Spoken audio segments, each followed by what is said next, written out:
Monitoring early season pests is important as they can cause serious yield loss if left unchecked.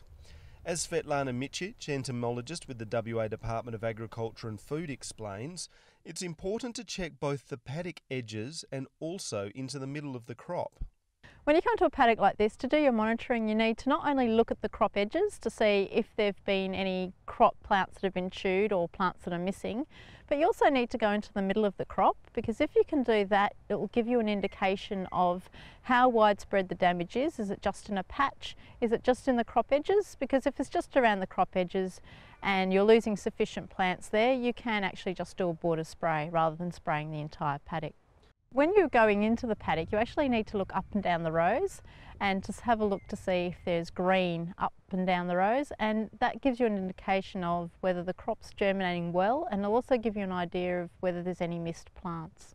If you do find plants which have been chewed or where they're missing, you do need to actually look around the base of the plants.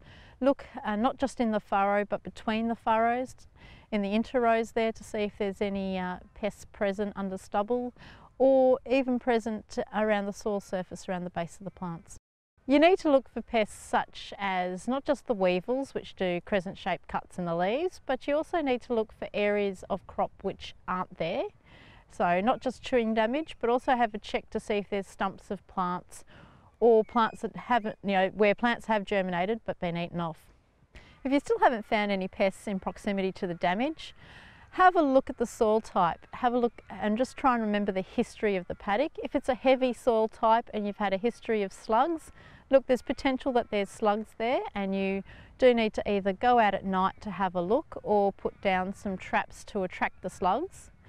Alternatively, if it's a sandy paddock and with no history of slugs, it's a good idea to put down a pitfall trap. And that will, that's just a cup that's dug into the ground with a bit of water into it, and that will give you an indication of what's present in the paddock. So you put it in one day and check it the next. Not everything that will be in a pitfall trap or under a slug trap will necessarily be a pest, so you do need to use tools to identify what you're finding. So you can find them with the MyCrop website, MyCrop phone app, or the Department of Ag website, or your local agronomist.